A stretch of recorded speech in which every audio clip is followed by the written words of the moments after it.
Donc bonjour à tous, bienvenue et merci d'être là pour ce webinaire maillage. Je suis Hélène Ferrand, je suis coordinatrice du projet maillage au sein de l'Association française agroforesterie, pardon. Donc vous êtes ici parce que vous êtes inscrit au webinaire maillage pour des territoires qui cultivent les insectes pollinisateurs. Et aujourd'hui, on souhaite vous présenter ce projet qui se veut fédérateur et met en place des actions concrètes auprès de divers acteurs des territoires pour la biodiversité. Donc, nous sommes ensemble jusqu'à 14h30 environ. Tout d'abord, je veux remercier l'ensemble des financeurs de la phase pilote de ce projet que vous pouvez voir à l'écran, qui ont permis donc de lancer ce projet, Purevent, Elior, Aosis, la Fondation Ginkgo et la communauté de communes d'Astara-Carros. Donc, dans un premier temps, on aura un temps de présentation du programme maillage par les directeurs de l'Association française d'agroforesterie et d'arpiculture. S'en suivra un temps d'échange avec différents témoins du projet sur la phase pilote. Et puis, nous ouvrirons les échanges à l'ensemble des participants à ce webinaire. Pour ce faire, je vous invite à poser vos questions au fil de l'eau dans l'espace questions-réponses que vous trouverez sur la fenêtre de ce webinaire. Et puis, on relèvera les questions pour voir si on les pose au fil de l'eau ou si on prendra le temps d'y répondre à la fin du webinaire. Pour information, ce webinaire est enregistré. Voilà, et puis je vais laisser la place à Fabien Balaguet, directeur de l'Association française d'agroforesterie. Bonjour à tous, merci Hélène. Alors bon, moi je vais faire rapidement un tour d'horizon de ce grand sujet de l'agroforesterie. On m'a dit que j'avais une demi-heure, c'est ça? Non, 2 minutes, ok. Donc on va accélérer. L'idée c'est de se dire voilà, rapidement qui on est, pourquoi on est là et pourquoi on est là en face de vous aujourd'hui. L'Association française d'agroforesterie, elle porte ce sujet d'une agriculture plus durable, plus fertile, plus résiliente du sol au paysage. C'est-à-dire les deux choses qu'on a finalement le plus dégradées depuis quelques décennies d'agriculture. Alors on n'est pas là pour donner des leçons, mais on est là pour tirer un petit peu justement les leçons et essayer de construire la suite. Je pense que tu peux passer à la suivante. Alors notre carte d'identité rapidement, on est là depuis 2007, donc 17 ans, on est presque majeur. On a une grosse vingtaine de salariés et un conseil d'administration et donc surtout autour de ça, un réseau puisque comme toute association, on associe et c'est ce qu'il faut aussi pour déployer dans les territoires de France. On essaye d'emboîter à la fois du très local parce que c'est comme ça que ça marche le développement agricole et même le développement territorial en l'occurrence, et puis du national pour aller plus vite, plus loin tous ensemble.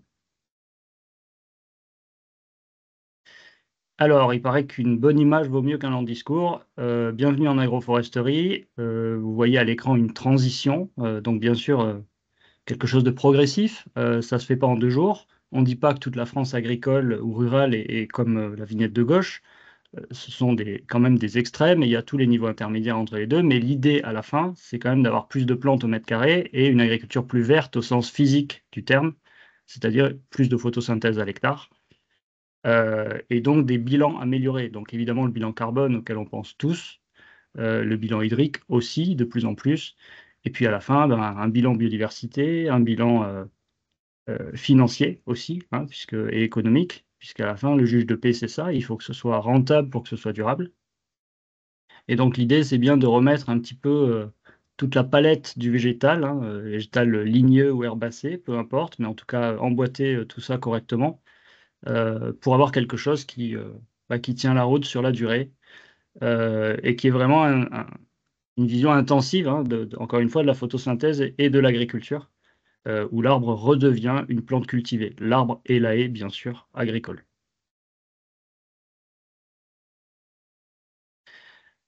Alors, comment on travaille et comment on opère le changement, c'est assez classique, hein, comme toutes les structures de développement. On a une approche territoriale qui est un peu notre métier premier, hein, réunir des acteurs et puis essayer de construire des feuilles de route ensemble dans les territoires, avec là comme partenaires financiers des agences de l'eau, des régions, des communautés de communes, on y reviendra, De l'autre côté, vous avez une approche filière et valorisation qui est un peu la suite logique, hein. Quand on veut déployer, il faut aller remettre ça dans l'économie réelle, des filières alimentaires, mais aussi des filières non alimentaires que l'arbre peut permettre, hein. Le bois énergie, par exemple, à usage local, pour travailler l'autonomie énergétique des territoires ou des exploitations agricoles, pour commencer. Au milieu, un pôle recherche et développement, donc pour analyser, pour trier dans les innovations du terrain les bonnes et les moins bonnes idées, et puis diffuser de la référence et puis essayer que effectivement la boule de neige fasse son œuvre. Et en dessous, des fonctions support, donc la formation, la transmission au sens large, hein, c'est un peu le levier premier du développement quand même. Et de l'autre côté, information, communication pour faire résonner tout ça dans la sphère sociétale et puis se rappeler que ça concerne tout le monde 3 fois par jour. À partir du moment où on a la chance de manger 3 fois par jour. Alors, ici, vous avez nos implantations. Donc, évidemment, la France est grande, donc on a quelques endroits où on est chez nous. Et puis après, ben, on gravite, on va dire, autour de tout ça, et surtout avec l'ensemble des partenaires dont j'ai parlé tout à l'heure. Donc, on a plus de 130 partenaires aujourd'hui en France, ce qui fait en gros un par département. Donc, structures locales, hein, qui peuvent être des associations, qui peuvent être des chambres d'agriculture, des syndicats de rivières de temps en temps, des parcs naturels régionaux, bref, un réseau assez composite. Et par-dessus ça, quand même, des instituts techniques, des gens de la recherche appliquée et fondamentale, qui nous aident aussi à, encore une fois, à construire et à déployer la connaissance. Et puis, bien sûr, le réseau aussi de l'enseignement et des lycées agricoles que j'oublie pas.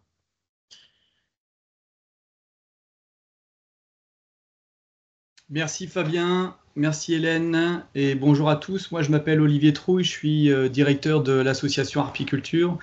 Arpiculture qui est une association d'éducation à l'environnement créée depuis 2009, présente actuellement dans le département des Hautes-Pyrénées.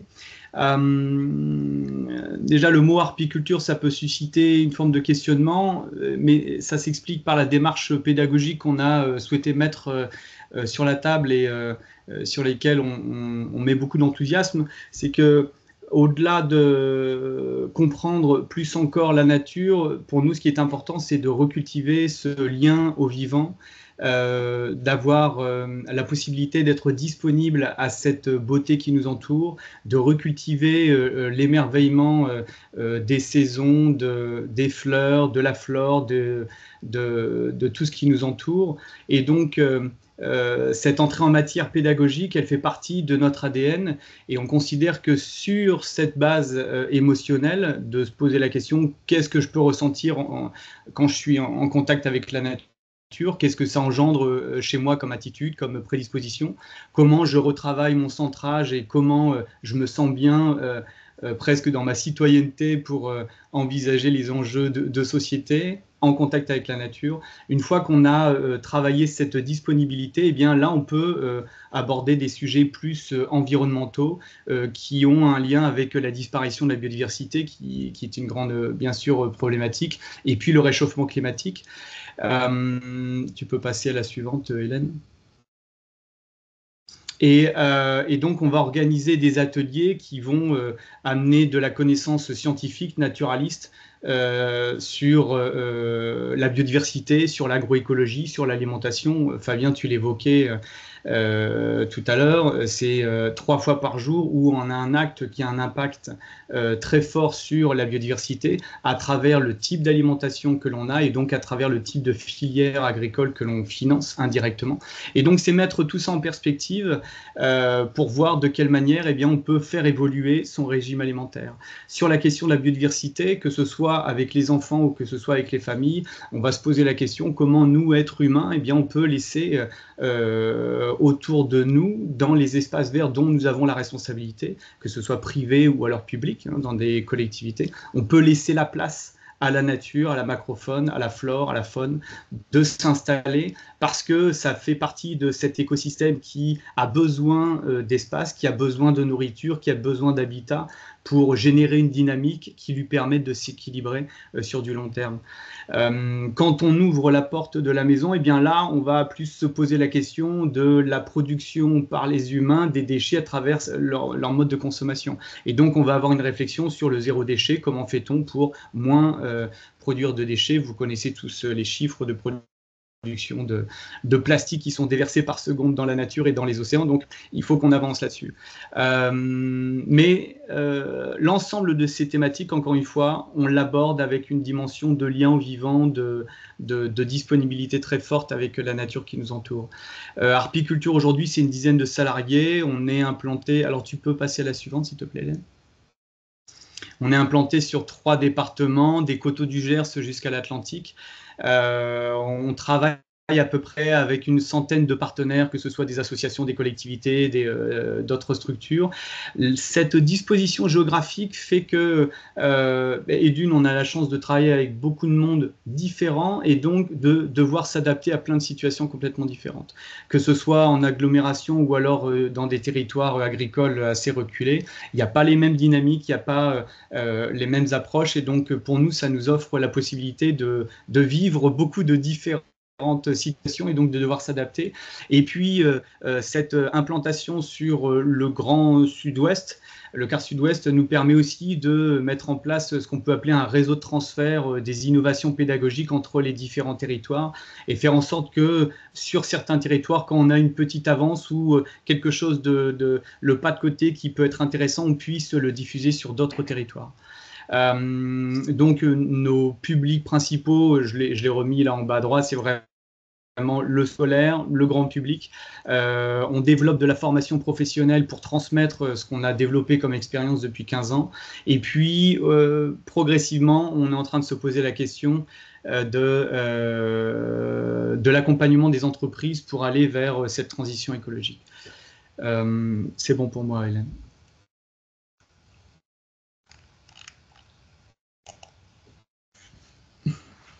Donc là, c'est à moi de reprendre la parole. C'est ça, hein? Tout en fait. Ouais. Donc voilà, donc ce grand projet maillage dont vous avez compris qu'il était là pour réunir l'agriculture et l'environnement, enfin. Je vous fais grâce du jeu de mots un peu pourri qui nous est passé par la tête, mais l'idée, c'est évidemment de reconstruire à la fois un maillage paysager et aussi un maillage humain dans les territoires pour essayer de passer à l'action face à des constats, des problématiques que vous ne découvrez pas, j'imagine. Le déclin des pollinisateurs, alors voilà, on n'y revient pas forcément, mais en tout cas, il est multifactoriel, comme on dit aujourd'hui. On pense tout de suite aux produits phytosanitaires, mais on a aussi des paysages, encore une fois, très dégradés, qui sont quand même le garde-manger, qui sont le gîte et le couvert, hein, pour ces pollinisateurs-là, des habitats en diminution. Et je précise d'ailleurs à ce stade-là qu'on ne parle pas que de l'abeille qui fait du miel, hein, même si on met des ruches parfois sur les photos. Les abeilles, au sens de les 900 espèces d'abeilles qui existent en France, dont la très grande majorité sont évidemment sauvages. Voilà, et une bonne partie vivent dans le sol, ce qui intéresse toujours les agriculteurs de se rappeler ce genre de choses. Par ailleurs, on a évidemment donc ça fait une transition assez directe, un manque de connaissances, un manque d'échanges, hein, parce que c'est des métiers, l'agriculture, l'apiculture et tout ce qu'il y a entre les deux, des métiers qui se croisent finalement assez peu. Et quand on interroge les agriculteurs sur leur compréhension de la biodiversité et puis la manière dont ils voient concrètement quoi en faire, on en a 1 ou 2% qui disent « ouais, je me sens à l'aise », et puis on en a l'immense majorité qui disent « je comprends bien qu'il y a un sujet, mais je ne sais pas trop comment prendre les choses ». Donc là, le sujet, c'est ça, c'est de commencer aussi à se parler dans un même territoire, encore une fois, à taille humaine, pour engager des actions concrètes et non clivantes. Et puis évidemment, donc, l'idée, c'est d'arriver à faire la synthèse grâce à une approche agroforestière complète, comme j'ai dit tout à l'heure, du sol au paysage et du coup aussi du ver de terre à l'abeille, comme on dit souvent, avec ces deux emblèmes, mais qui évidemment derrière englobe ce qu'on appelle la biodiversité. Alors, qu'est-ce que ça veut dire l'agroforesterie dans ces conditions-là? En fait, on travaille évidemment sur des strates végétales, ça vous l'avez compris, Il y a de la plante annuelle, il y a de la plante pérenne, il y a de l'herbacée et du ligneux, un peu toutes les tailles, hein, de l'arbuste, du buisson, des arbres, etc., voire des lianes, avec le lierre par exemple. Et l'idée, c'est de jouer avec tout ça pour avoir un calendrier de floraison et plus largement un calendrier de fourniture alimentaire pour les pollinisateurs et donc la biodiversité dans son ensemble. L'idée, si vous regardez ce qu'on a à l'écran, vous comprenez bien que sur un territoire, on n'a que du colza et du tournesol. On a des périodes où on a beaucoup de ressources alimentaires, mais avec des grosses périodes de disette, évidemment. Et donc, en termes aussi de diversité, d'équilibre, enfin, bref, de santé nutritionnelle de l'abeille et des abeilles, c'est pas idéal. Voilà. Donc, l'idée, c'est de reprendre en main tout ça et d'aller vers une agroforesterie qui est faite pour les agriculteurs, hein, au sens productif. C'est aussi des outils, encore une fois, de maîtrise des enjeux de production, hein, climat, cycle de l'eau, fertilité des sols, etc. Et puis aussi, et surtout, la biodiversité, qui est aussi un facteur de production en soi.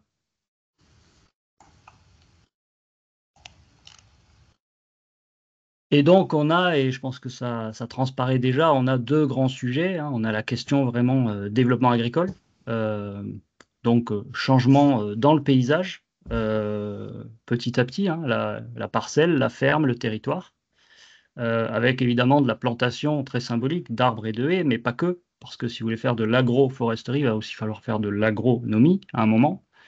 Donc cette approche qui est évidemment sur le temps moyen, hein, puisque l'arbre ne pousse pas en 2 jours, les sols ne se reconstruisent pas en une semaine.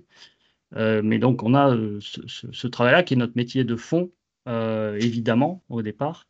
Et de l'autre côté, une approche citoyenne, et c'est là d'ailleurs que Horticulture joue son plein rôle pour vraiment aller chercher, évidemment, l'engagement citoyen concrètement dans les espaces privés, dans les actes d'achat alimentaire, comme on l'a dit, et autour de ça, évidemment, des collectivités, hein, qui gèrent aussi des espaces très importants, notamment en termes de connectivité du territoire, au sens écologique.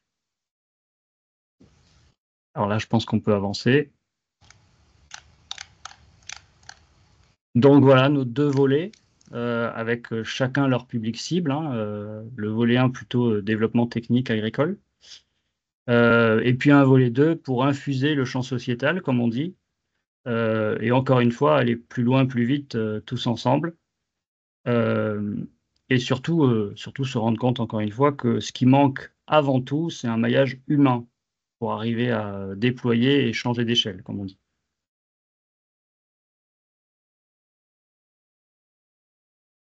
Alors, comme on a des stagiaires qui dessinent bien, on vous présente un schéma de synthèse qui normalement devrait être animé d'ici quelques secondes.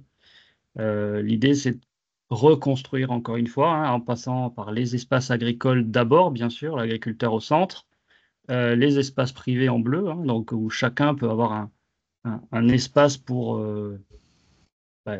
se sensibiliser ses enfants, agir, se sentir faire partie de l'histoire, sachant qu'en volume cumulé, en surface plutôt cumulée, c'est des espaces qui ne sont pas neutres. Et puis le rôle là aussi des espaces publics gérés par la collectivité, hein, en bordure de voirie, etc., et ou de cours d'eau, où on a aussi énormément à faire pour apporter cette approche globale d'une approche, d'une dynamique, on va dire, concrète et visible sur les territoires.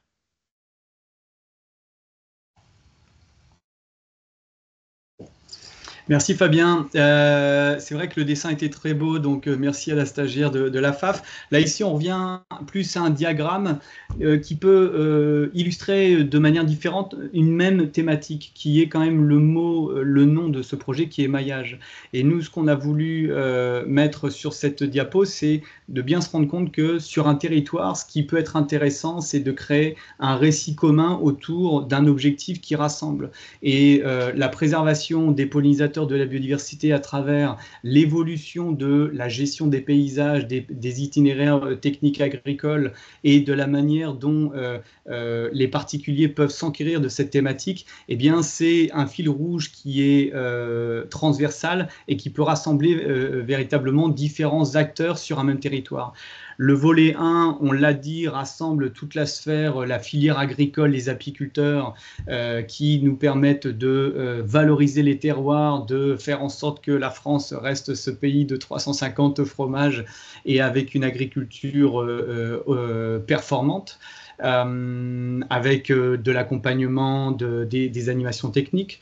On a le volet 2 qui est plus de l'ordre de la mobilisation de la société civile dans le cadre de politiques portées par les collectivités locales. Donc on a un encadrement politique avec un récit et une vision assez forte. Et puis au milieu, on le rajoute, les entreprises, le secteur privé, la dynamique entrepreneuriale qui porte des valeurs très concrètes, très responsables et qui s'inscrivent aussi dans une dynamique sociétale. On parle de la RSE, on parle du fait qu'au-delà de travailler dans une entreprise pendant 8 heures par jour, on peut se poser la question en tant que salarié, comment mon entreprise contribue au développement du territoire. Maillage y participe parce que ça permet de faire le lien entre ces différents acteurs autour de journées qui sont communes, autour d'une thématique qui est commune et autour d'un horizon qui répond à des véritables enjeux environnementaux et sociétaux actuels. Donc voilà, diagramme. Merci Hélène pour la création de ce diagramme. Merci.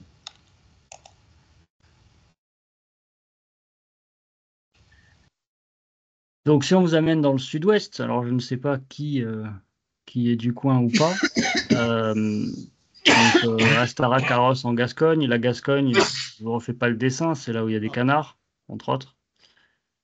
Et un peu d'Armagnac, bien sûr. Donc voilà, c'est notre communauté de communes pilote. Merci à eux d'avoir joué le jeu, d'avoir levé la main d'ailleurs, puisque ça s'est fait vraiment en co-construction, comme on dit aujourd'hui. Donc vous voyez ici à l'écran un premier réseau de fermes pilotes. Ça veut dire quoi? C'est des fermes évidemment qui changent leurs pratiques. C'est des fermes aussi qui accueillent des groupes. Alors tout type de groupe qui sont là pour justement faire du transfert, faire de la sensibilisation, accompagner aussi des réflexions parce que parfois au coin du champ, au pied de la haie, on peut aussi faire construire ensemble, avoir des débats techniques entre un apiculteur, un agriculteur, leurs contraintes, leur calendrier de travail, etc., etc. Donc là, on a une dizaine de fermes qui sont déjà en transition. Alors évidemment, encore une fois, c'est progressif. Donc ça représente, vous l'avez vu, un certain nombre de citoyens et de communes, et peu ou prou une cinquantaine d'agriculteurs déjà impliqués dans la démarche. Alors voilà, bon, c'est la même chose en image, que vous matérialisez peut-être un peu mieux. Donc c'est une transition sur une ferme, ça commence toujours par un diagnostic. Et puis après, on conçoit un projet, alors évidemment avec un prisme plutôt pollinisateur à ce moment-là, mais ça revient toujours à de l'agroforesterie bien faite, si j'ose dire, où on va regarder à la fois la connectivité écologique, les corridors, les fameux corridors, la maîtrise du cycle de l'eau, qui est de plus en plus un sujet aussi, donc réguler les flux d'eau. Et puis évidemment derrière du passage à l'action. Alors il n'y a pas que la plantation dans la vie, mais il y a aussi des plantations. Et ça permet d'ailleurs d'avoir à ce moment-là une journée participative, pédagogique aussi pour les acteurs du territoire.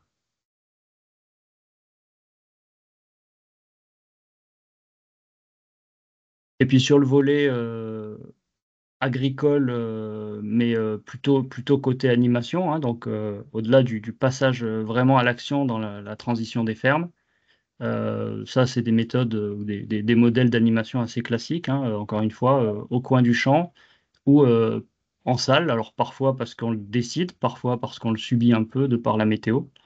Mais ça peut être, et c'est toujours intéressant quand même, d'avoir de la montée en compétences, d'observer ce que c'est la biodiversité, la diversité des pollinisateurs. Voilà, et en général, les agriculteurs sont très contents, voire ils en redemandent. Donc c'est plutôt, c'est l'objectif visé de toute façon. Et puis, on peut mentionner du coup qu'on a l'intervention d'une association qui s'appelle Bee Friendly lors des sessions d'animation, notamment auprès des agriculteurs, dont Swazik pourra peut-être dire 2 mots en fin de webinaire. Tout à fait. La biodiversité dans l'assiette. Merci. Sur la partie mobilisation citoyenne, donc nous, Arpiculture, dans le cadre du projet maillage avec la FAF sur la Comcom Astara-Carros, on intervient auprès de environ 36 familles qui sont réparties sur l'ensemble du territoire. On va expliquer après plus précisément ce qu'on a fait. Une quinzaine d'agents d'espaces verts qui sont formés et des communes qui sont accompagnées pour mettre en place des espaces qui permettent aux pollinisateurs et au-delà de la biodiversité de s'installer. Et puis des projets d'aménagement dans les espaces publics qui permettent de nourrir cette idée de corridor biologique. On l'a vu encore une fois avec le schéma réalisé par la stagiaire, donc de corridor biologique, d'espaces de continuité, de trames vertes sur l'ensemble des territoires. Dans les espaces publics comme dans les espaces privés dans les familles. Tu peux passer, Hélène.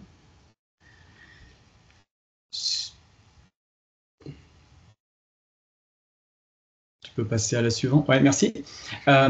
Sur le volet de la mobilisation des familles, ce qui nous est apparu très pertinent, c'est le format de plusieurs animations rassemblées au sein d'un programme qui s'appelle un défi pollinisateur, mais qui permet à une même personne, à une même famille, de réaborder un sujet de la pollinisation, de la biodiversité sous un angle différent. Donc là, on a 4 séances qui sont sur une demi-journée, espacées de 15 jours, 3 semaines, en fonction de l'organisation. Et la première entrée, encore une fois, on est sur la redécouverte de l'émerveillement de ces pollinisateurs, de cette biodiversité. Là, on a eu la possibilité de faire la première séance au sein de la ferme de maraîchage de Marie-Claire. C'était assez magique parce qu'on a vu très concrètement le lien entre les pollinisateurs et puis l'alimentation. On a pu découvrir cette magie de la nature qui nous permet de nous nourrir et d'avoir une alimentation très riche en légumes et en fruits, et donc derrière les vitamines, les enzymes, les oligo-éléments qui nous permettent d'être en vie et en bonne santé, et donc de faire ce lien entre cette biodiversité qui nous entoure, les pollinisateurs, et puis nos modes de vie et notre bien-être. Et ensuite, il y a 3 autres animations qui sont là plus chez les particuliers, et au cours des 3 animations, on va se poser la question en premier, comment fait-on pour donner le couvert aux pollinisateurs? Et c'est là où on aborde les sujets de la tonte partielle, de faire en sorte que sur un espace privé, qu'est-ce qu'il y a vraiment à être délimité pour l'usage des humains, et qu'est-ce qui peut être laissé de manière libre, en flore spontanée, avec une tonte, un entretien une fois par an, pour qu'il puisse y avoir des corridors biologiques au sein d'un espace privé, qu'il puisse y avoir des habitats qui se mettent en place, et que la banque de semences de la flore puisse s'exprimer pour fournir nectar et pollen. La 3e animation, on est plus sur les abris, l'habitat. Non, reste encore. Où là, on va se poser la question, mais un espace vert, que ce soit dans votre jardin, comment vous pouvez laisser des arbres morts sur pied, à la verticale, recréer des micro-milieux de branchage, de cailloux, de pierres, de terre d'argile ou sablonneuse, qui permettent à une bonne majorité des abeilles solitaires, 80% nichent dans le sol, de pouvoir trouver un abri et donc de pouvoir réaliser leur cycle de reproduction, etc. Et puis la dernière animation, elle est plus sur une thématique de savoir comment fait-on maintenant pour diffuser autour de soi les savoirs, les pratiques qu'on a expérimentées lors des animations. Et donc la question, c'est ensemble, parce qu'on sent bien que le groupe commence à se connaître, commence à se faire confiance, il y a une maturité dans le lien social qui opère, et on peut aller chacun sur la thématique. Moi, ce que je préfère, c'est plus des discussions en 1-1, parce que dès qu'on est plusieurs, au-delà de 3-4, pour moi, c'est pas facile d'aborder un sujet et j'y vais avec moins d'aisance. Et puis d'autres personnes qui sont plus volubiles et qui vont clairement identifier que devant une assistance de 30-40 personnes, c'est OK pour aborder un sujet. Et donc, en fonction des affinités de chacun, eh bien, on va avoir une séance où on va s'entraîner à parler autour de soi de ce qu'on a découvert, que ce soit auprès de sa famille, auprès de ses collègues, dans son village, sa commune, auprès des instituteurs de son école, et de faire en sorte que les personnes qui passent à travers ces ateliers puissent devenir des ambassadeurs à leur niveau, selon leurs envies, leur disponibilité. Mais le projet Maillage accompagne ces citoyens pour qu'ils puissent être également à leur niveau porteurs d'une parole. Tu peux passer, Hélène, s'il te plaît. En ce qui concerne l'accompagnement technique des agents espaces verts, là, ce qui est très, très enthousiasmant, c'est que c'est vraiment des personnes qui sont au fait des enjeux environnementaux, qui comprennent les sujets, par contre, qui sont très intéressés pour avoir des pratiques alternatives et discuter les pratiques toujours sous l'angle de la praticité, parce que il y a beaucoup à faire au sein d'une commune. Et donc, comment on intègre dans un plan de gestion le fait de mettre en place de la tonte partielle, quelles sont les haies que l'on peut mettre en place pour favoriser la production de nectar et de pollen. Quelle communication peut-on mettre en place à travers des panneaux signalétiques qui vont annoncer au public passant les modifications des plans de gestion et qui vont expliquer en quoi c'est intéressant pour la biodiversité et pour leur bien-être à la population locale. Et donc l'accompagnement, c'est 2 jours de formation qui permettent de s'expérimenter sur de l'analyse et sur du diagnostic. C'est suivi d'un document technique de préconisation qui est discuté avec les collectivités locales pour savoir de quelle manière on peut aménager tel ou tel espace vert, et on réalise ensemble lors d'un chantier participatif, que ce soit la création des micro-milieux, que ce soit les chantiers de plantation des haies nectarifères, mellifères, mais toutes sortes d'actions qui permettent aux citoyens, aux habitants, à la population de s'impliquer dans cette action de gestion de l'espace vert public. Voilà, merci. Oui, peut-être en conclusion. Ouais, je crois que c'était toi. Il me semble que c'est la dernière slide ou presque. Il y a aussi des moments où on se retrouve tous, évidemment. Alors sur le terrain ou en salle, mais l'idée, c'est aussi d'avoir des moments un petit peu symboliques, ou soit en participatif plus ou moins. Il y a des conférences débats, il y a des ciné-débats, etc. Tout ça pour animer, encore une fois, le territoire autour de ce grand sujet. Donc, merci Fabien et Olivier pour cette présentation. Je vous propose de passer au temps d'échange avec les témoins du projet pilote. Donc, je vous invite tous à ouvrir vos micros, Laurie, Hugo, Jodaël, Mélanie. Donc, vous avez une vue d'ensemble des témoins qui vont prendre la parole aujourd'hui. Et je vous propose de commencer avec donc Mélanie Le Goulevent, qui est chef de pôle développement territorial à la communauté de communes d'Astarac-Carros en Gascogne. Et donc Mélanie, je te propose de te présenter un petit peu la communauté de communes et de nous dire un petit peu l'historique d'où vous partiez au niveau biodiversité et pourquoi avoir répondu présent pour déployer ce projet. Bonjour.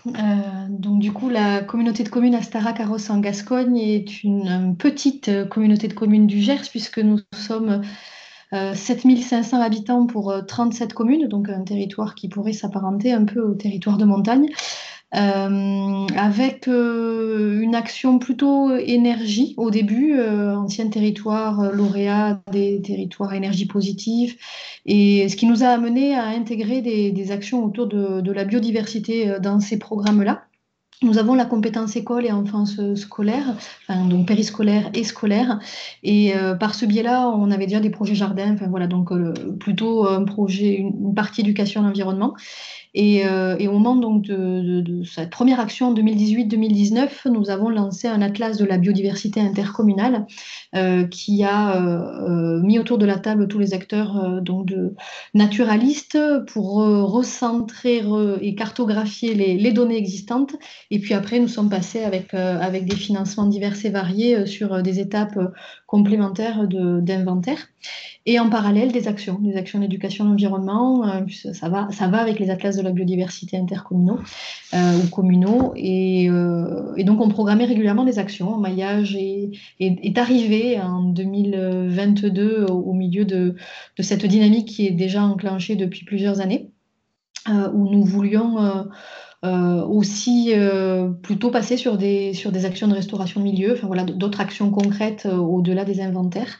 Et on aime bien travailler sur des thématiques qui prennent plusieurs années. Une fois l'éducation à l'environnement, l'eau, donc la partie abeille a été travaillée aussi, en plus du programme qui vous a été présenté au sein de nos écoles, avec des animations portées en interne avec une chargée de mission, puisque le pôle développement que je porte travaille aussi bien sur la question de l'urbanisme que sur l'accompagnement des agriculteurs, sur l'énergie, mais aussi sur la partie biodiversité ou sur la partie forêt. Ok, merci beaucoup Elanie pour cette mise en contexte. On va partir sur les mises en œuvre concrètes sur le territoire et notamment les actions qui sont menées auprès des publics agricoles et apicoles par l'Association française d'agroforesterie. Donc, nous avons la présence de Joda Elberdi qui est agriculteur et ferme pilote sur le projet et Laurie Ramos qui est apicultrice et plus récemment agricultrice aussi et ferme pilote du projet. Donc, premièrement, donc je vais passer la parole à Jodaël, donc qui est agriculteur en polyculture élevage et ferme pilote, donc qui devrait voir dès le prochain hiver des chantiers de plantation se mener sur sa ferme. Donc, Jodaël, si tu veux bien te présenter, nous dire un petit peu ton parcours et qu'est-ce qui t'a amené à participer au projet Maillage dans un premier temps. Bonjour à toutes et tous, je suis content de participer à ce webinaire. Je suis agriculteur en effet à Miramont d'Astarac, donc commune qui fait partie de la petite communauté de communes, comme le disait Mélanie, Astarac-Carros en Gascogne. Donc si c'est une petite communauté de communes, néanmoins c'est une communauté de communes très dynamique, je trouve, et qui diffuse une lettre diffusée sur Internet là, régulièrement, et c'est à travers cette information là que j'avais pris connaissance là de ce projet maillage. Et donc ça m'avait interpellé ce projet. Donc voilà, je m'étais rapproché de l'association française pour l'agroforesterie pour en savoir un peu plus. Et donc on avait démarré la démarche par la phase de diagnostic. Donc ça fait à peu près, ça remonte à, ça fait un peu moins d'un an. Un peu moins d'un an. Pour parler de mon exploitation, moi je suis dans une petite ferme en polyculture élevage, 75 hectares. Donc avec une partie en bio sur les cultures. Les cultures sont en bio et l'élevage bovin et les prairies sont en bio. Et après j'ai une partie aussi en élevage Port-Noir de Bigorre. Et donc cet atelier élevage porcin, lui, est en agriculture conventionnelle. Bon, néanmoins, c'est un élevage, c'est de l'élevage plein air, avec valorisation de prairies, de terres en coteaux, éventuellement une partie des haies et des bois également pour que les animaux trouvent de la fraîcheur l'été, notamment avec des étés de plus en plus chauds. Donc voilà, j'étais intéressé par ce projet, et notamment favoriser les pollinisateurs. Alors dans mon cas, c'est en particulier à travers la mise en place de haies. Alors il y a eu un petit raté, là, bon, ça aurait dû se faire l'hiver dernier, Donc il y a un petit décalage, voilà, hein, c'est que partie remise, ça se décale certainement à l'automne qui vient. Donc voilà, donc bon, pour l'instant ça reste virtuel, hein, donc il y a un peu les images là de ce qui devrait être mis en place. Alors il y a quand même, alors je sais plus là de tête, je crois qu'on est sur 2 km de haies cumulées. Donc comme bon, il y a une partie mise en place dans un premier temps, mais ensuite il faut quand même, si j'ai bien compris, arroser, surtout l'été, arroser les haies qui viennent d'être mises en place. Donc voilà, pour être sûr de faire ça correctement, voilà, on a prévu de mettre en place les haies en 2 temps. Donc la moitié une année, l'autre moitié l'année suivante, pour comme ça pas avoir trop de travail d'arrosage en même temps à gérer l'été, quoi.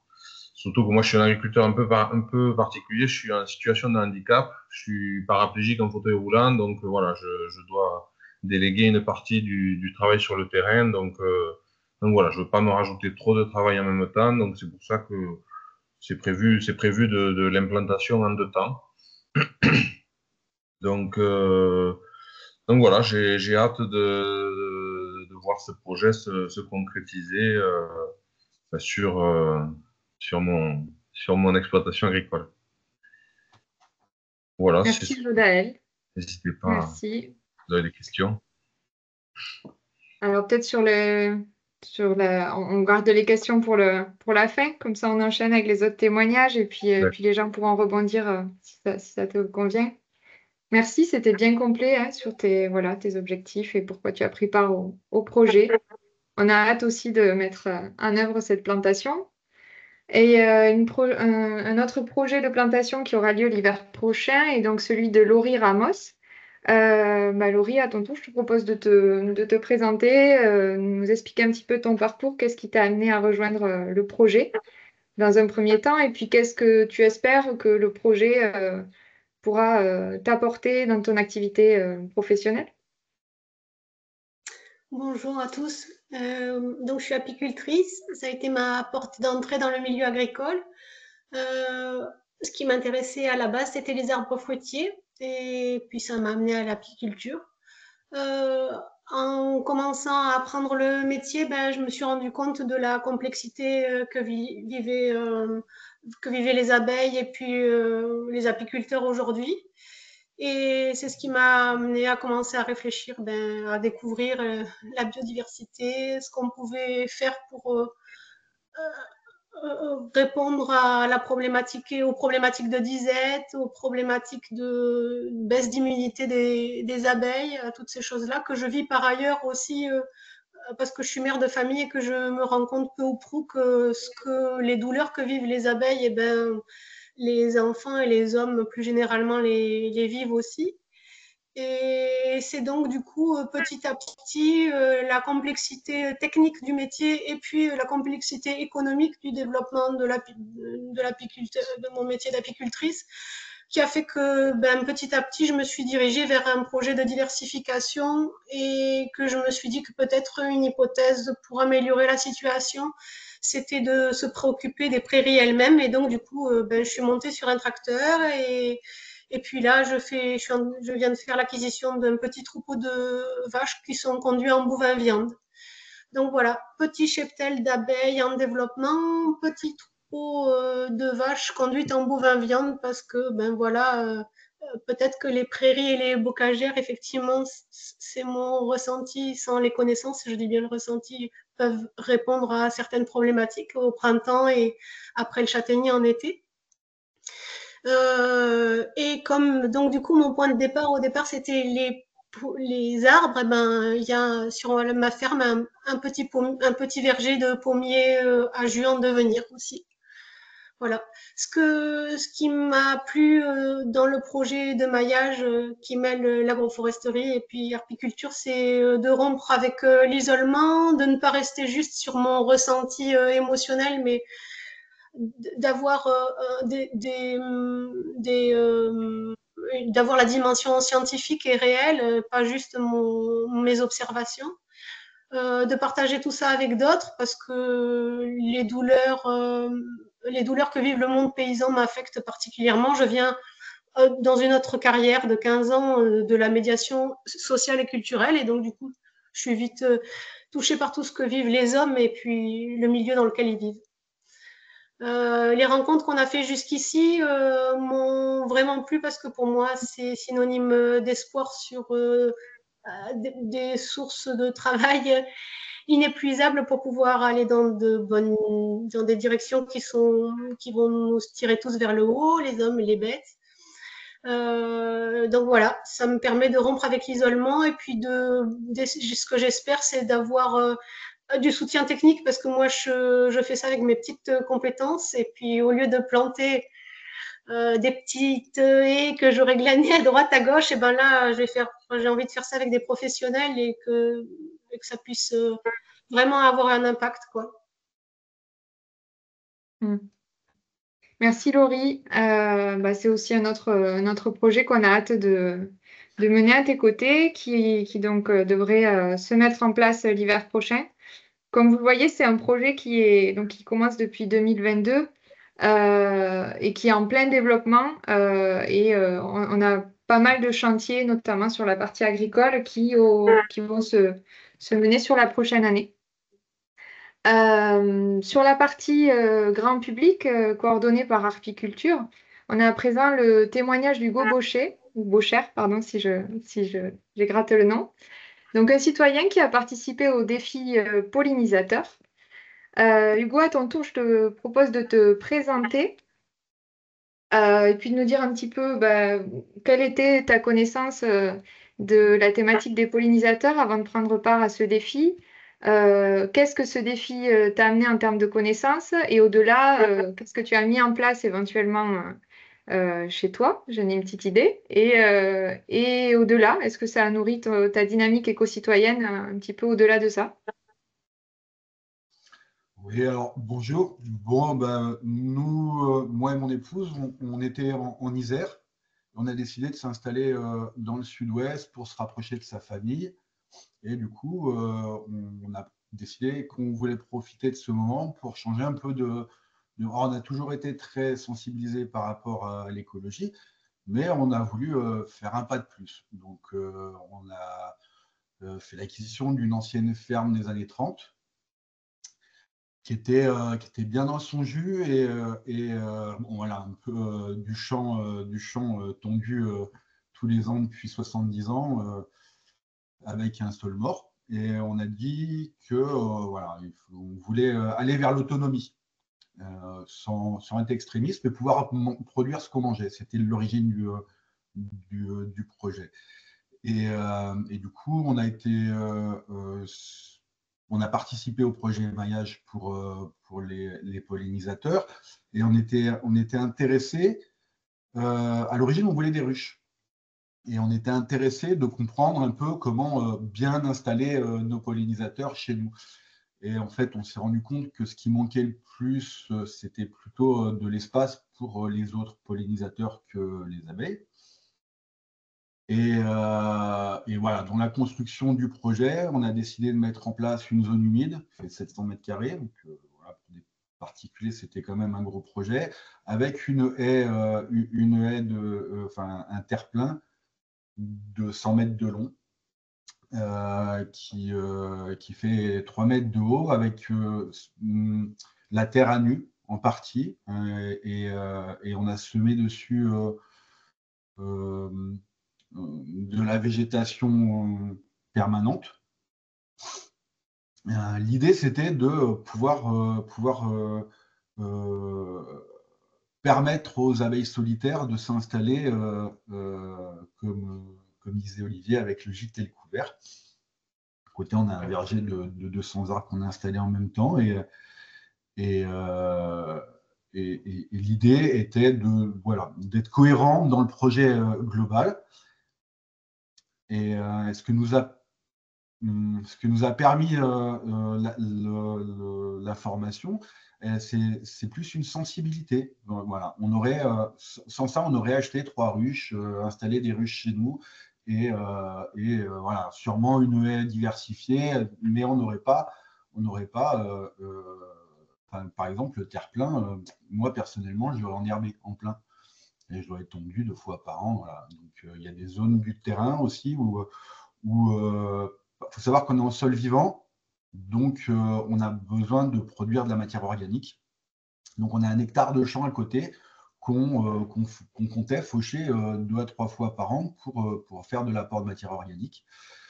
Et on a pris la décision de ne plus le faucher que fin octobre, après les dernières floraisons. Et ce genre de connaissances et de modification du comportement, je dois avouer qu'on ne l'aurait pas forcément eu sans avoir été un peu aidé.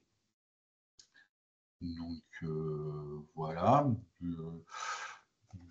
Dans l'avenir, c'est toujours pareil, on souhaite toujours se projeter en avant, quoi, et on souhaite installer encore après à peu près 200 mètres de haies diversifiées. On va sûrement s'orienter vers l'installation de ronciers naturels et une haie spontanée pour les pourtours du terrain. Donc voilà. Je pense que Oui. J'ai fait le tour Merci, du Hugo. projet. Merci. Bon, effectivement, c'est un beau projet, comment dire, à large échelle, pour une échelle individuelle, on va dire, pour un citoyen. Mais on peut voir qu'en fait, même sur des petits changements de pratique, il peut y avoir des choses qui sont faites sur tous les terrains individuels et qui viennent effectivement, comme tu dis, d'un changement de sensibilité suite à ces défis pollinisateurs. Et pour finir le tour de parole, je vous propose de voir le témoignage d'Alexandre Midoz, qui est agent d'Espace Vert sur la communauté de communes et qui a suivi la formation dédiée donnée par Arpiculture. Donc, peut-être Mélanie, je te propose d'ouvrir le micro qu'on vous entende. Et Alexandre, à votre tour, je vous propose de vous présenter, donner un petit peu votre parcours et à nouveau pourquoi vous avez pris part au projet. Et qu'est-ce que cette formation comment elle vous a nourri et qu'est-ce qui a changé dans vos pratiques depuis la formation? Oui, bonjour tout le monde. Je m'appelle Alexandre Midoz, je suis agent Espace Vert depuis quelques années, voire quelques décennies. Alors, ce qui est assez intéressant, c'est que je viens de la région parisienne, donc du coup, et puis du Nord, et du coup, j'ai eu différentes possibilités de travailler dans différents secteurs, qu'ils soient privés ou publics. J'ai même été quelques années dans un parc naturel régional, le Scarpesco. Donc j'avais déjà une certaine sensibilité, mais du coup, je trouve que Arpiculture m'a apporté quelque chose de plus précis encore. Je tiens juste à préciser que c'est une formation donc que la commune m'a proposée. Voilà, c'est important de le dire. Ce qui prouve qu'il y a une certaine sensibilisation aussi dans certaines communes, ça c'est bien. Et ça m'a apporté beaucoup de choses. Alors ça m'a apporté surtout dans la gestion et dans l'observation en fait des milieux. La commune où je travaille, Montaigu, est une petite commune, hein, il me semble qu'il y a 250 habitants à peu près, mais qui est très étalée. Et donc on a pas mal d'endroits, et notamment en fait une prairie de fauche qui descend, où il y a une grosse pente, et entourée de forêts. Donc voilà, avec Olivier, on a vu un petit peu comment ça se passait. Je tiens même à préciser que je ne savais même pas que les abeilles solitaires existaient. Pour moi, les abeilles étaient seulement sociales. Donc déjà, ça m'a appris beaucoup de choses. Et puis, du coup, sur le terrain, à voir où pouvaient être les habitats. Hein, parce que bon, les fleurs, ça, il n'y a pas de souci, mais il faut voir les habitats également. Les endroits où elles peuvent se mettre, comment les gérer, comment gérer comment dire, la diversité que je peux développer sur cette prairie notamment, hein, puisqu'on a pris cet exemple-là avec Olivier. Donc moi, ça m'a fait réfléchir et puis ça m'a fait anticiper, bon, j'allais dire un plan de gestion, c'est un peu large à dire, mais en tout cas anticiper une gestion différenciée qu'on pourrait mettre en place avec Arpiculture. Donc, des fauches différentes. Alors moi, de toute façon, sur ma prairie, sur cette prairie-là, comme elle est compliquée à faucher et que j'ai beaucoup de boulot, en fait, je la fauche qu'une fois par an déjà pour commencer. Donc là, on est tranquille. Mais en fait, je pense que c'est pas, je pense, je vais un peu plus loin pour effectivement un fauchage peut-être séparé et puis garder comment dire, certains arbres aussi qui pourraient être intéressants en fait pour certains endroits. Enfin voilà, tout ça mélangé, effectivement, c'est assez intéressant pour les espaces verts. Alors moi, je tiens à préciser que c'est important pour les communes et c'est important pour les agents d'espace vert d'être sensibilisés à ça parce que ça nous touche quand même assez directement et ça touche un cadre qui généralement, alors on en parlait tout à l'heure, hein, on parlait de la ville, mais qui généralement est assez délaissé, quoique maintenant effectivement il y a pas mal de ruches qui sont faites en ville. En tout cas, la sensibilité pour les espaces verts, c'est bien. Et puis, il faut pas oublier que l'agent communal, généralement, est en lien avec les personnes.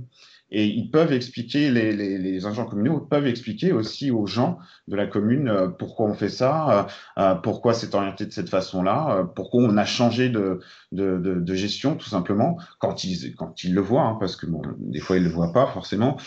Mais tout ça mélangé, c'est pas mal. Et donc, du coup, en fait, justement, là, avec je voudrais dire un petit truc final. Je remarque qu'effectivement, il y a beaucoup d'acteurs, et notamment des privés, hein, comme Hugo. Et c'est vraiment intéressant de pouvoir toucher justement cette palette de personnes, parce que plus on touchera, et mieux ce sera, forcément. Voilà. Voilà tout ce que j'ai à dire. Merci. Oui, merci beaucoup Alexandre pour votre témoignage et à l'ensemble des témoins. Si je peux me permettre une petite chose encore, vite fait. Je tiens à préciser parce que je l'ai marqué, je voudrais le dire, je tiens à préciser le professionnalisme d'Arpiculture. J'ai beaucoup apprécié la formation et le côté pédagogique, magnifique, vraiment superbe. Voilà, je tenais à le préciser. Pardon. Je transmettrai à l'équipe parce que la formation que j'ai réalisée a été co-conçue en équipe derrière. On est toute une équipe. Enfin, voilà. Merci Alexandre, ça a été un vrai plaisir aussi d'être avec toi et puis les autres. Et merci. Au plaisir de te revoir. Ouais, plaisir également. Donc, merci beaucoup à l'ensemble des témoins. Comme vous pouvez le voir, on est vraiment sur un projet qui porte bien son nom. On essaie de mailler les différents acteurs d'un même territoire, qui sont tous des personnes, comme vous avez pu le voir, très engagées dans leurs actions et pour la biodiversité. Malheureusement, on n'a pas beaucoup de temps supplémentaire pour des questions. Je pense qu'on a répondu à deux questions dans la partie chat plus directement. Je ne sais pas si Fabien et Olivier voulaient... Oui, il y a quand même quelques mains qui se lèvent. Donc, pour ceux qui peuvent rester, si tout le monde est... enfin, voilà, peut-être qu'il y a des gens qui n'ont pas forcément une réunion derrière. Donc, on a la possibilité de rester un petit peu. Oui. Je ne sais pas si on donne la parole à l'oral ou si les gens posent à l'écrit. Ça, je te laisse, Hélène. Alors, plutôt à l'écrit, si vous pouvez, dans la partie, dans la conversation. On n'est pas très nombreux, donc peut-être ça peut aller vite. Faut que les micros marchent, quoi, c'est tout. Oui. Alors, je vais juste, avant de prendre les questions, vous laisser sur la dernière slide. Si vous voulez plus d'informations et que vous devez partir, si vous voulez plus d'informations sur le projet, n'hésitez pas à nous écrire ou à scanner le code qui s'affiche. On reprendra contact avec vous prochainement. Mais donc, on reste un petit peu pour ceux qui peuvent rester plus tard et qui souhaitent échanger. Donc oui, peut-être Alexia Quentin, si vous voulez prendre la parole. Oui, bonjour à tous. J'ai partagé ma question dans le chat, mais j'aurais aimé avoir, alors peut-être de façon très rapide, ou alors si vous pouvez nous transmettre des documents par la suite, avoir le plan de financement du projet, savoir dans quel cadre en fait ce projet a été lancé, quels sont les cofinanceurs. Et puis pour la suite, puisque là, si le projet s'arrête, on voit que chez les agriculteurs, les actions n'ont pas encore été, enfin les plantations n'ont pas toutes été réalisées, si les financements sont quand même déjà intégrés à ce projet, ou s'il y a une autre charge de financement à faire. Enfin voilà, c'est un peu tous ces éléments. Oui, on peut peut-être déjà commencer à répondre. Et puis, si vous avez besoin de compléments, n'hésitez pas encore une fois à nous recontacter. Du coup, Hélène, j'essaye peut-être de résumer. Oui. Il y a deux volets. Il y a vraiment l'action, enfin les actions d'animation, c'est-à-dire tout ce qu'on vous a présenté aujourd'hui, et après ce qu'on appelle les investissements, c'est-à-dire que quand on implante des arbres, quand on met en place des choses sur le terrain, hein, que ce soit des aménagements, des panneaux de sensibilisation, etc. Donc c'est la partie plus investissement. Donc sur l'animation, on a un modèle où on va dire le début se fait avec des fondations, des financeurs que vous avez vu sur la première slide en l'occurrence. Et puis après, l'idée, c'est de passer à un projet finalement qui est intégralement approprié par les acteurs du territoire et où finalement le tissu économique, les acteurs économiques, les entreprises du territoire s'impliquent aussi dans sa pérennité par la voie de quelque chose qui est quand même un grand luxe dans ce pays qui s'appelle le mécénat d'entreprise, donc avec la possibilité de donner plus que ce que ça coûte. Je pense qu'il n'y a pas besoin de redétailler ça. Mais donc l'idée, voilà, l'idée c'est ça. Donc ça c'est sur l'animation. Sur l'investissement, c'est pareil, on a soit un fonds d'aide privé, hein, donc qui fonctionne aussi d'ailleurs avec du mécénat en l'occurrence, soit des aides publiques, parce qu'il y en a aussi. Alors ça dépend beaucoup des années, des territoires, etc. Mais c'est notre métier d'amener finalement à la fois la proposition technique et l'option de financement la plus favorable.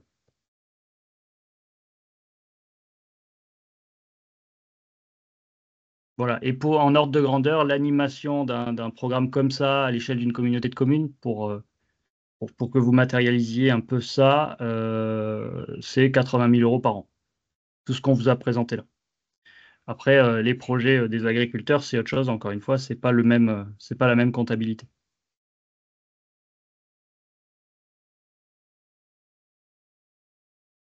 Est-ce qu'il y a d'autres questions, interventions, retours? Ah, Il y a on a Benjamin, je Benjamin crois. Drouet. Bonjour à tous. Désolé, c'était juste une petite question, j'ai peut-être raté l'information. Le projet, du coup, dure combien de temps?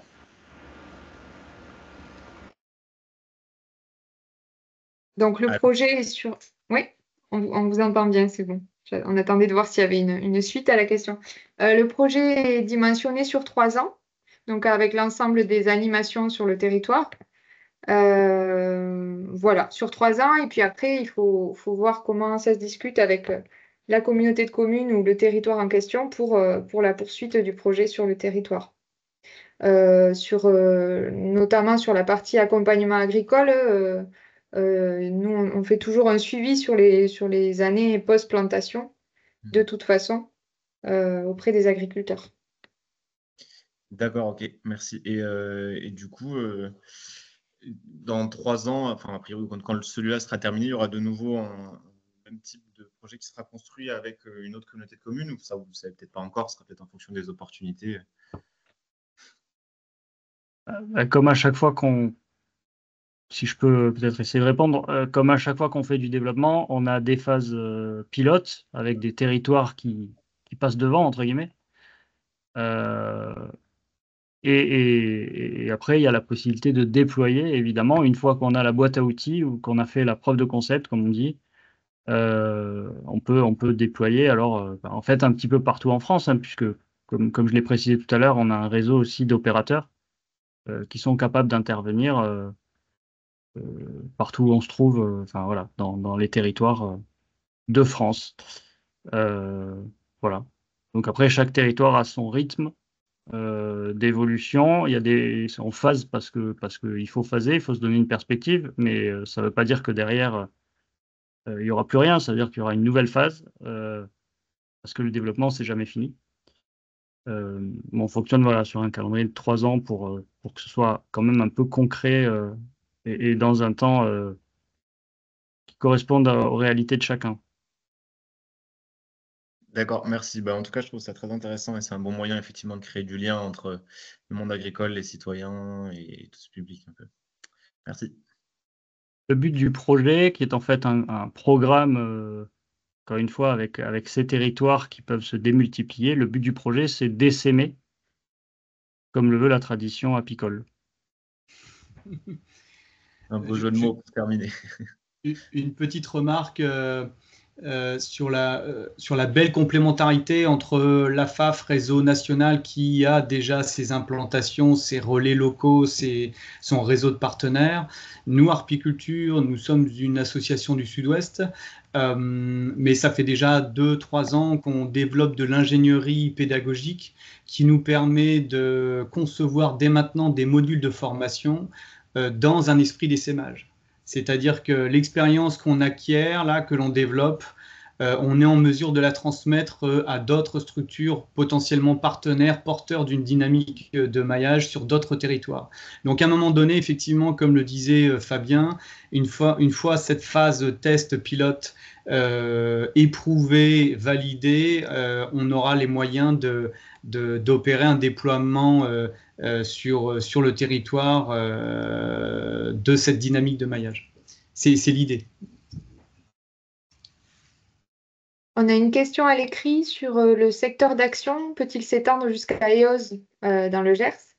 En l'occurrence, pour cette phase pilote, on n'est pas sur ce territoire-là. On est vraiment sur le territoire de la communauté de communes légèrement élargie. Mais pourquoi pas dans le futur développer sur d'autres communautés de communes du Gers ou d'autres territoires et EOS pourrait en faire partie. Après, si la question concerne plus en particulier l'accompagnement agricole, je parle pour l'association d'agroforesterie, là pour le coup on accompagne les agriculteurs partout en France et même outre-mer.